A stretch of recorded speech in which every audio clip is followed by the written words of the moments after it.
Informativo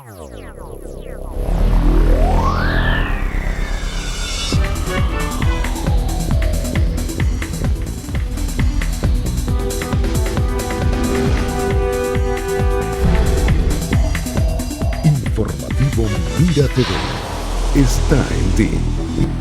Amigas y amigos, sean todas y todos bienvenidos a la entrevista. Como siempre, un placer contar con su gentil audiencia.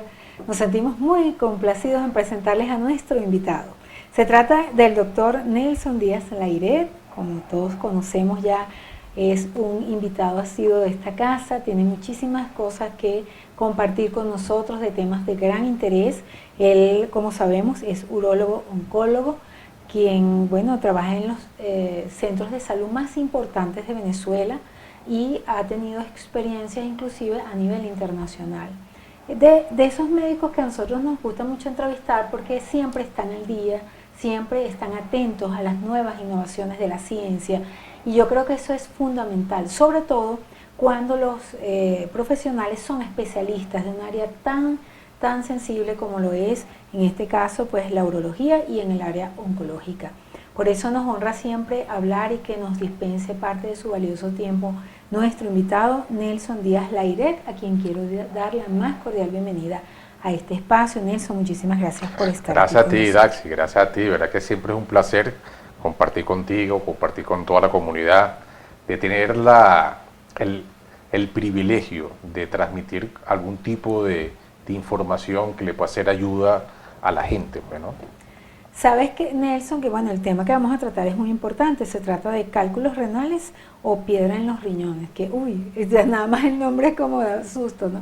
Claro. Pero a mí me gustaría compartir un poquito con nuestros televidentes acerca de la trayectoria, de las posibilidades que tú has abierto en una Venezuela que, bueno, sabemos que ha tenido un periodo de crisis bastante profunda. Bueno, tú estás siempre abriendo nuevos espacios. Pues no solamente estás acá en los Altos Mirandinos, en 2 centros importantes de salud, sino que también ahora estás en Caracas. Háblanos un poquito de esa experiencia, porque mientras que todo el mundo se está quejando, tú estás trabajando intensamente y siempre ocupado. Sí, tuve el privilegio que fui invitado a participar como parte del staff del Urológico San Román, una clínica de muy larga trayectoria en Caracas. Me postularon porque urólogos oncólogos ya quedamos muy pocos en el país, quizás debemos quedar unos 6 o 7 urólogos oncólogos en el país con formación afuera, y el que era el jefe, el presidente de la Sociedad Venezolana de Urología, el doctor Antonio León, que también es urólogo oncólogo, él se había formado en Nueva York, yo me formé en el estado de Missouri, San Luis. Él se fue del país, se fue para Europa, para Madrid, que su hijo vive allá, y él, al igual que otro urólogo allá, como el doctor Germán Cruz, me postularon, y bueno, así fui como pude entrar en esa prestigiosa institución, lo cual me siento muy agradecido porque tienen equipos de vanguardia, de muy alta tecnología, y lo que me gusta del Urológico San Román, que es una institución que siempre está invirtiendo. De hecho, ahorita yo creo que... En tecnología, en ¿no? tecnología, en ciencia, en investigación. Puedo darte un ejemplo. Ellos acaban de comprar ahorita un resonador de última generación. En urología se utiliza mucho para el cáncer de próstata y cáncer renal, como la resonancia magnética multiparamétrica, y acaban de invertir en un equipo de última generación, tomógrafos, no uno, tienen varios tomógrafos, de 64 cortes, 17 cortes, y así, el equipo de hemodinamia, por ejemplo, el urológico, según tengo entendido, es uno de los mejores del país. Y se está formando todo un equipo multidisciplinario donde yo formo parte, como urólogo oncólogo, de escoger a los mejores especialistas para poderle prestar un servicio a la comunidad, pero que cuente con el apoyo tecnológico, porque con el problema de la pandemia y la depresión económica en la cual veníamos sufriendo, muchas instituciones de salud dejaron de invertir.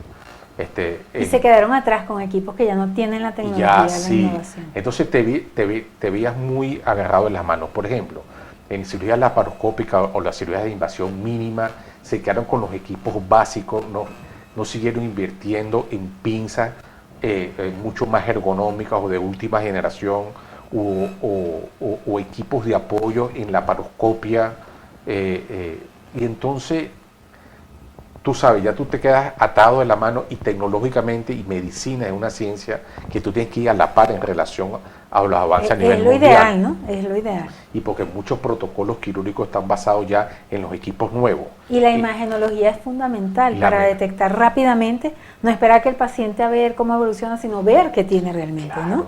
Entonces, contar con todo un apoyo tecnológico, ¿verdad? Que te da una satisfacción inmensa, porque tú sabes que estás prestando el mejor servicio y que estás tratando al paciente como si estuviese en la mejor clínica hospital del mundo, que el apoyo tecnológico que le estás prestando es el de última generación. O sea que no solamente es suficiente la pericia, el profesionalismo del médico, del especialista, sino que cuando se trata de este tipo de especialidades que son tan, desde una perspectiva por lo menos invasivas, si es un quirófano, si es abrir el cuerpo de una persona, es, lo ideal es que así tengan los equipos necesarios, Así o es. por lo menos la última generación con la que cuenta el ser humano. Es así, es así. Yo creo que ya hay algunas instituciones y centros privados en Caracas que están volviendo a reinvertir en el sector salud. Vemos, por ejemplo, hay una institución que se encarga de diagnóstico por imágenes, que está en las Mercedes. Están invirtiendo ellos están el sector invirtiendo en salud, qué equipos bueno. de última generación, en imagenología, en resonancia magnética, en equipos de apoyo Porque para me lo que es imagino que serán radioterapia, carísimos. por ejemplo, la radioterapia de intensidad modulada, conformada, equipos en 3D, equipos en realidad virtual. O sea, ya en Venezuela algunas instituciones sí están creyendo, sí están apostando, y todo repercute en pro de la salud y el beneficio de la comunidad, de las personas. Entonces, si tú puedes prestar el mejor servicio con el apoyo tecnológico que es, de eso se trata. No es lo mismo llevar un carro. No es lo mismo tener, por ejemplo, un Ferrari, un Mercedes-Benz, o un carro de última generación, un Toyota X, ¿verdad? Y ponerlo en un taller básico de lo que eran del INSE. No que quiera ser peyorativo ni nada por el estilo, pero un taller que pueda resolver cosas muy básicas. Y si vas a meter un carro de última generación, que es el cuerpo humano, si tú lo metes en el taller, ¿qué es? O sea, donde cambian caucho, pues, para hacer una conversación. Si tú tienes un problema con un carro de última generación, de estos que tienen computadora, de 2018, 2017 para acá, y si lo meten en el taller, que le hacen el diagnóstico correcto, computarizado, y saben cuál es la falla, porque ya la computadora te dice dónde está la falla, la solución del problema es rápida, segura y efectiva. Pero si lo metes en un taller que no tiene la capacidad, porque no tiene la maquinaria para leer una computadora, vas a dar 20.000 traspiés, vas a ponerle las piezas que no son, y muy probablemente, lejos de acomodar el carro, lo vas a terminar Dañando, de queda dañar. con una falla, peor. Así funciona la medicina. Si tú empiezas con el pie derecho, termina con el pie derecho. Pero si en medicina tú empiezas con el pie izquierdo, no importa los traspiés que des, vas a terminar con el pie izquierdo. Y el pie izquierdo puede ser la vida de una persona, nada más y nada Con menos. el agravante que tú estás tratando la vida. Con un ser humano. Porque si es algo mecánico, un carro, una moto, una casa, bueno, está bien, te equivocaste de albañil, te equivocaste del material que le pusiste, bueno, no pasa nada. No pasa nada en el sentido que lo puedes arreglar y lo puedes solventar. Pero en salud no es así. Nosotros hemos tenido, por ejemplo, ahorita recientemente me llegaron ayer 2 tipos de pacientes mal diagnosticados por estudios imagenológicos de baja resolución, que el médico que lo vio decía que no tenía nada, que la tomografía estaba normal. Tomografía de pocos Con un cortes. tomógrafo ya Esos viejo, tomógrafos arcaico. sí. Cuando yo veo la tomografía hay algo ahí que llama la atención. Claro, la clínica prevalece a todo estudio paraclínico, pues veo el paciente muy tóxico. Es decir, sus síntomas, ¿no? Sí, Que se sentían lo veo malitos. tóxico, febril, y yo veo algo ahí que no me cuadra. Le hicimos un eco de alta resolución y tiene un absceso hepático. Un paciente que ya está haciendo una bacteremia, ya está empezando a hacer una septicemia, un paciente que se refirió para que lo hospitalizaran, con interconsulta con medicina interna, gastroenterología, cirugía, pero O sea, ya estaba malito. mal. Entonces ese paciente se refirió para que le hicieran una tomografía de alta resolución, pero ya se tiene la orientación diagnóstica. Y de igual forma, como 2 o 3 pacientes posteriores, no, yo también una paciente que tenía una citis, que es líquido acumulado en la cavidad peritoneal, que estaba irritando el frénico, que es un nervio que inerva o que da corriente al diafragma para que la gente pueda entender qué es lo que te permite respirar, porque la gente respira no porque le entra aire a los pulmones. Y porque tenía agua, eso le estaba impidiendo respirar. Sí, entonces la gente respira no porque le entra, no porque entra oxígeno, aire a los pulmones. La gente respira porque el diafragma, que es un músculo que divide la cavidad abdominal o peritoneal, la cavidad torácica, él desciende y por succión es que nos permite que la entrada de aire. Entonces la paciente tenía una tos irritativa crónica y la estaban tratando como el COVID es endémico, pues lo estaban tratando todo como un COVID. Todo el mundo piensa lo primero que es el la COVID. tos, Y no era COVID. la tos y la placa de tos era normal. Cuando examinamos a la paciente y le hicimos un eco, por ejemplo, vimos, le mandamos a hacer una tomografía, se corroboró que tiene una ascitis y muy probablemente tenga... ¿Una qué? Ascitis, que es líquido libre en cavidad, pero eso irrita el frénico y le por qué condiciona tenía esa líquido? voz, porque muy probablemente, ya se refirió también, tiene una carcinomatosis, tiene un cáncer de punto de partida de cuello uterino y que creo que pensamos que es endometrio, pero claro, esa no es mi especialidad, tú lo refieres para el ginecólogo oncólogo y el serano oncólogo, pero eso que le condicionó. Lo que te quiero ejemplificar con esto, que si tú tienes el apoyo tecnológico y si La tienes el persona puede sentido salir adelante y vivir.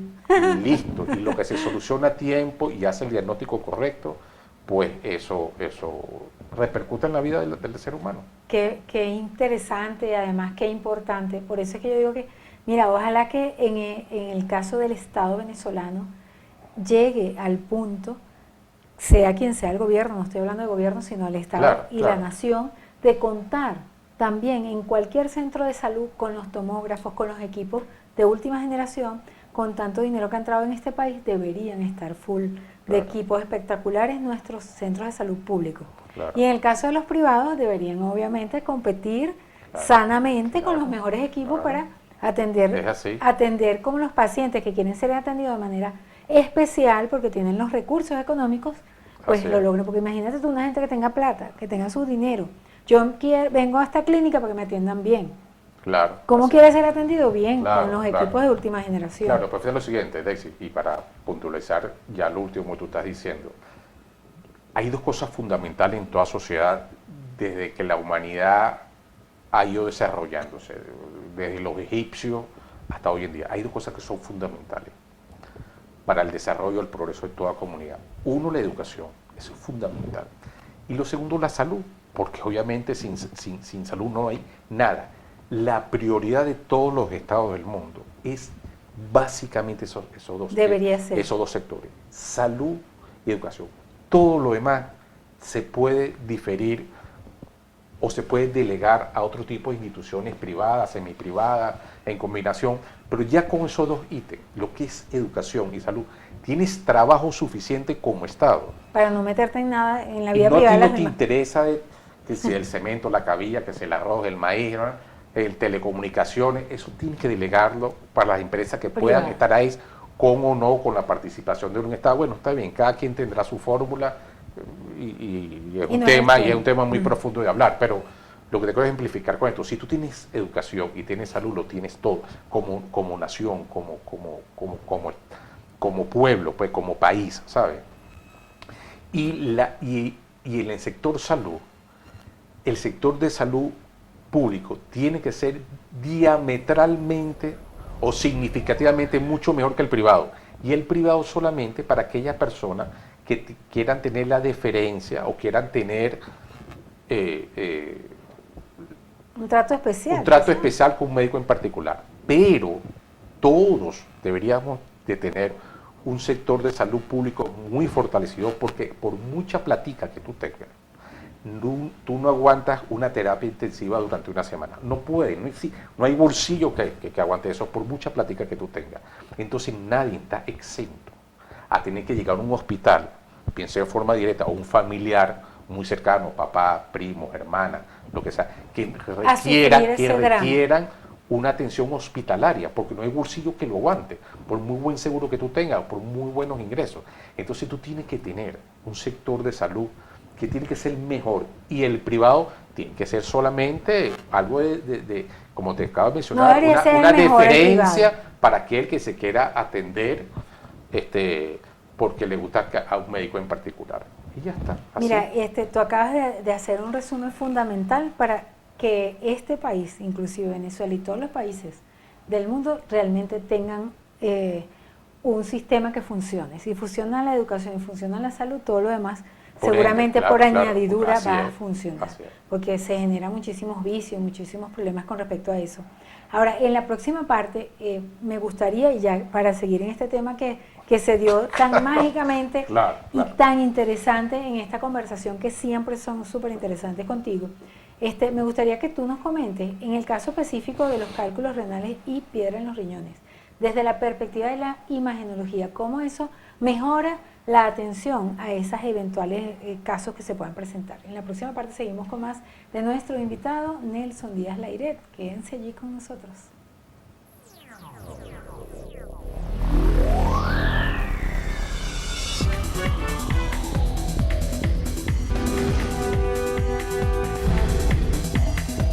Informativo Mira TV está en ti.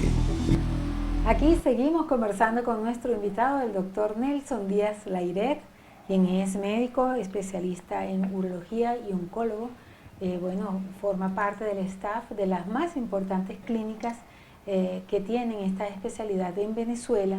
Y hoy estamos hablando, de varios y diversos temas de la importancia de la imagenología, y quedamos para conversar acerca, de manera puntual, qué significa el hecho de tener esas tecnologías a la hora de presentarse un diagnóstico de cálculos renales o piedras en los riñones, por ejemplo, que es una de las operaciones que él practica más de manera bastante importante en su ejercicio profesional. Sí, mira, Daisy, esa pregunta es importante. Sí, contar con el apoyo tecnológico, imaginológico, para el diagnóstico de cálculos renales es fundamental. Mucha gente, porque el problema del cólico nefrítico, la piedra, el cálculo en los riñones, no es que la gente se automedique, por ejemplo, que a mí me dijeron que si tomas mucha agua para que expulse la piedra, pues eso puede ser algo relativamente contraproducente.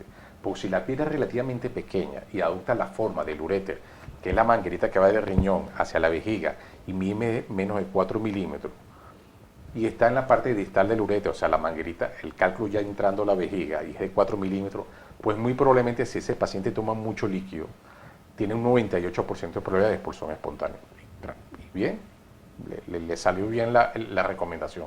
Pero si el cálculo mide más de 7 o 8 milímetros y se enclava, o sea, él ya no puede seguir progresando porque el diámetro no le da para permeabilizar, para pasar el resto de la manguerita, ese paciente en 36 horas, si toma mucha agua, hace una insuficiencia renal total. ¡Wow! O se complica con un cuadro infeccioso que se llama pionefrosis o que puede una bacteriemia. ¿Y qué puede pasar? Entonces, ¿cómo sabe? Bueno, un paciente que puede ir a terapia le puede comprometer la vida, ¿sabes? Entonces, ¿cómo saber nosotros por ejemplo, cuáles tipos de pacientes que tienen un cólico nefrítico vamos a tratar en forma médica o eventualmente pacientes que puedan requerir o no una intervención quirúrgica con la tecnología disponible, que hoy en día son cirugías de mínima invasión, son procedimientos prácticamente ambulatorios, que los pacientes se van el mismo día para su casa, como si nada, como que no se hubiesen operado. No, mejor que los laparoscópicos. Son procedimientos endurológicos, porque abordamos la misma vía excretora urinaria a través de la uretra, llegamos a la vejiga y de la vejiga subimos por la uretra y de la uretra podemos llegar al riñón. Es decir, es lo mismo que hace el gastroenterólogo, pues en vez de tener la manguerita con la camarita que la meten por la boca para llegarle al estómago y fulgurar una úlcera, y el paciente ese mismo día está en su casa, el día siguiente está trabajando como si nada, es lo mismo, pero el abordaje va por la vía uretral, en el hombre o en la mujer. Llegamos a la vejiga, ahí nos metemos en el uréter y a través del láser fragmentamos la piedra o llegamos al riñón, que se llama cirugía intrarrenal. Pero, ¿cómo saber nosotros qué vamos a tratar médicamente? Puede ser susceptible a tratamiento médico o quiénes son, dependiendo de la gravedad y de la magnitud de la piedra, qué es lo que van a requerir tratamiento quirúrgico. La imagenología. O sea, se ve la piedra ahí, el tamaño se puede medir. Los tomógrafos de 64 cortes, o inclusive los 16, si se hace una proyección que se llama protocolos litiásicos, que te hace inclusive reconstrucción ureteral, que son cortes milimetrados, pues te hacen cortes. Cortes son como imágenes. Imágenes, son fotografías que llaman cortes axiales, que es como tener un salchichón y lo vas rebanando, entonces cada slide lo vas viendo milimetrado. Es como el salchichón y hacerle cortes por milímetro. Y cada slide de salchichón lo vas viendo. Entonces hacen cortes axiales, cortes coronales, que son cortes que son de adelante hacia atrás y de atrás hacia adelante, y cortes sagitales, derecha, izquierda, derecha, y después el software te hace una reconstrucción tridimensional. Nosotros podemos saber exactamente el tamaño del cálculo, cuántos son, qué repercusión tiene o no sobre la función con renal. un solo examen. Es un estudio que te dura 1 minuto, para que sepas. O sea, si la persona Suena quiere... complicado explicarlo, pero hacerlo es absolutamente rápido. Y ahorita en Caracas y en los Altos Miranos no hay tanto, pero en Caracas hay muchas instituciones, lo cual es bueno, pues como hay competencia, la gente pueden claro, hacerlo mejor. Entonces ya tú no era como antes, que era una institución que tenían tomógrafos de 64 o 618 cortes, y bueno, tenías que morir en esa clínica y lo que ellos pidieran, o esa institución, lo que costara. Ahorita no. Hay tantas instituciones privadas y semiprivadas que trabajan también con el Estado. Uno está, por ejemplo, en Montalbán, había uno que está en Maracay, no me acuerdo si todavía está funcionando o no, pero lo que te quiero ejemplificar con esto, que ya la gente tiene un abanico de opciones y puede pedir presupuesto al que más le convenga, básicamente con un tomógrafo que te ocupe más o menos la misma función. En este momento, por ejemplo, para tratar un cálculo renal o piedra, necesariamente tienen que hacerse ese estudio. Es decir, no se puede tratar si la persona no tiene ese estudio. Bueno, lo que pasa es que mientras más información tenga y sea mucho más preciso, mejor va a ser los resultados, ¿sabes? Tú puedes tratar una paciente porque tiene fiebre, la tocaste, está hiperémica, entonces tiene fiebre, pero realmente tú no sabes cuánto es la temperatura. Pero si tienes el termómetro, entonces, bueno, el paciente tiene 39,5, entonces mientras más información tengas tú en relación a la patología que vas a tratar, pues mejor va a ser tus opciones para el tratamiento indicado. Por ejemplo, un paciente con cólico nefrítico, le hace un ecosonograma renal, ¿verdad? Por ahí empieza, si tiene la piedra arriba en el riñón o ya está descendiendo a nivel del ureter, y todo que el riñón está relativamente normal, y le hace una ventana ecográfica a nivel de la unión ureterovesical o a nivel de la vejiga, y tú ves que es un cálculo pequeño, y no ves una condición que se llama hidronefrosis, que es una gran dilatación de esa unidad renal, te puedes aventurarlo, tratar médicamente, porque el paciente quizás no tenga los recursos por una tomografía, que ahorita hay tomógrafos con costos relativamente económicos, para que sepa. Pudiese. Y lo mantiene en una vigilancia observada con un control ecográfico. Y si el paciente ya está asintomático y lo mandas un tratamiento para aumentar la probabilidad de la expulsión, pues tú ya más o menos identificaste las piedritas se pueden poner pequeñas con remedio. O sea, si una piedrita mide 10... Depende. Y es bueno también esa pregunta, porque la gente cree que tomando 20.000 benjurjes que le indican por ahí, que si orégano, orejón, colecabana, eso va a disolver la piedra. No, eso no funciona así. Primero tú tienes que identificar qué tipo de cálculo es.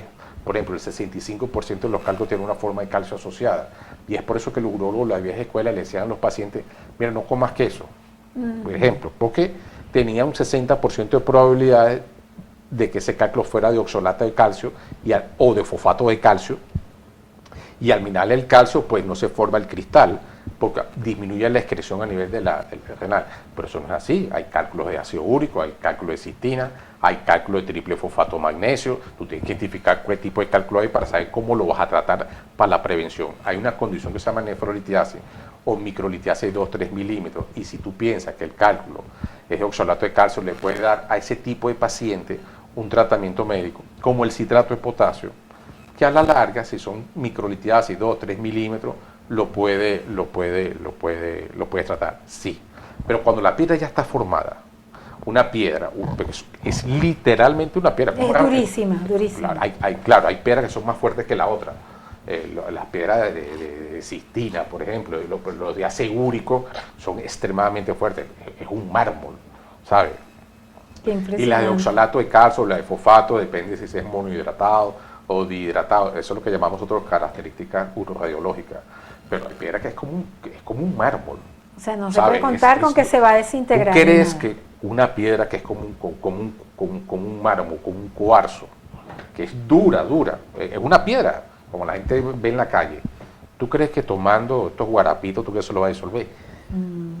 No. ¿Qué es lo que hace la gente con los guarapitos, Loriano, Colecayo? Esos son diuréticos. Y si la piedra es chiquita, le sale bien el chiste. Pero eso es tirar una moneda al aire. Si la piedra No se sabe, si la piedra, hasta que no tenga el si la diagnóstico piedra es correcto. pequeña y tomas orenoron, colecayo, que son diuréticos, porque lo que condiciona la expulsión de la piedra es la presión hídrica. Mientras más agua tome, es un efecto de río. Claro.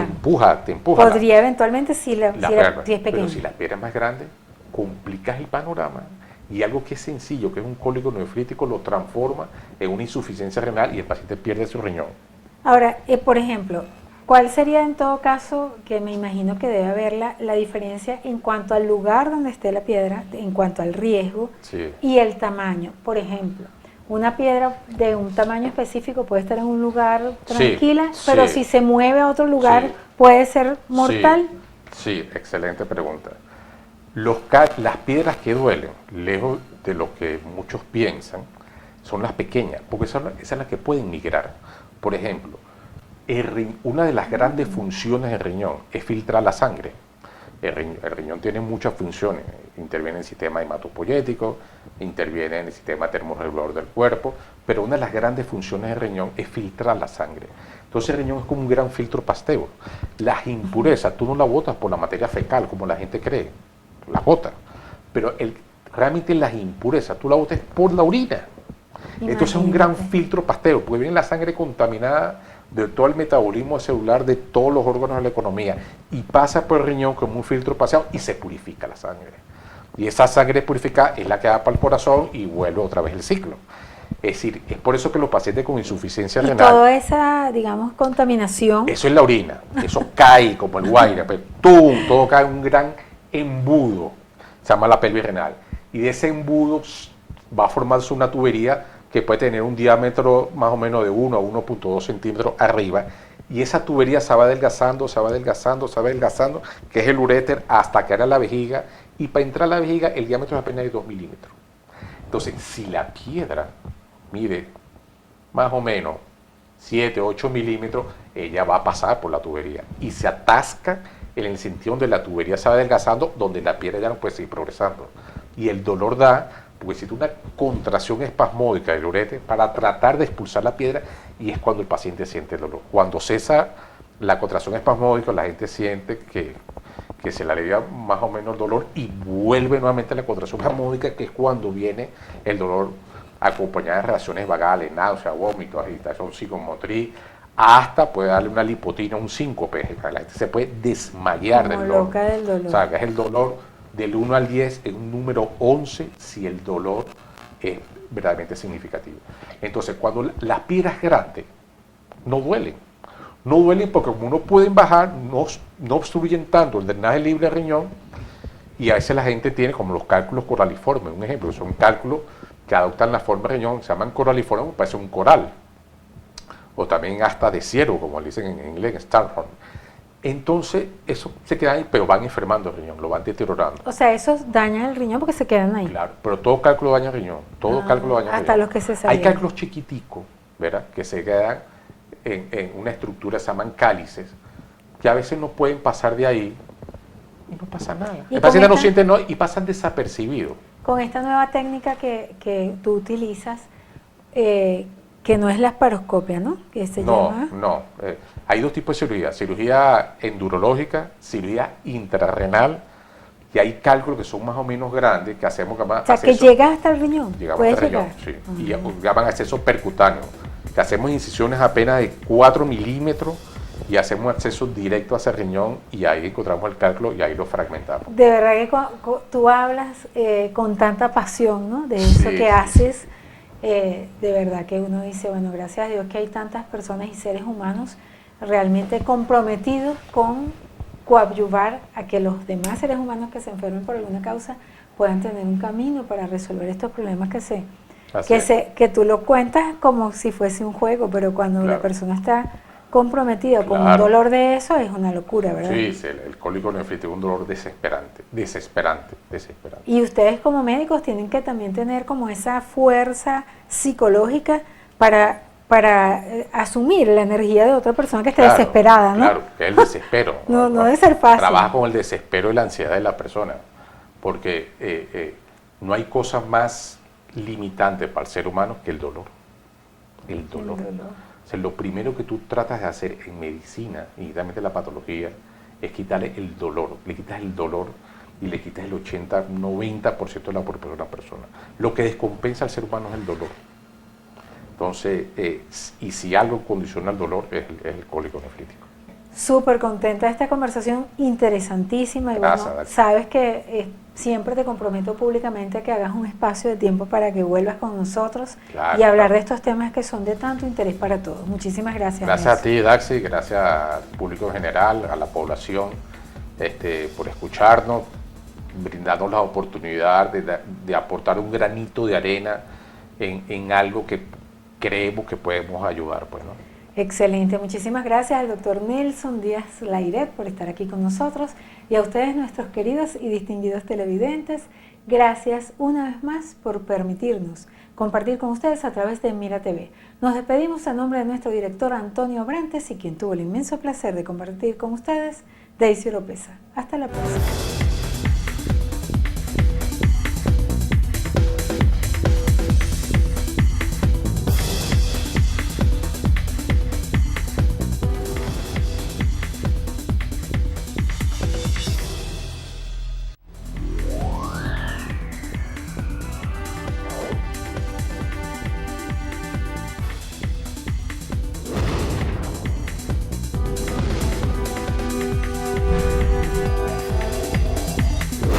Informativo Mira TV está en ti.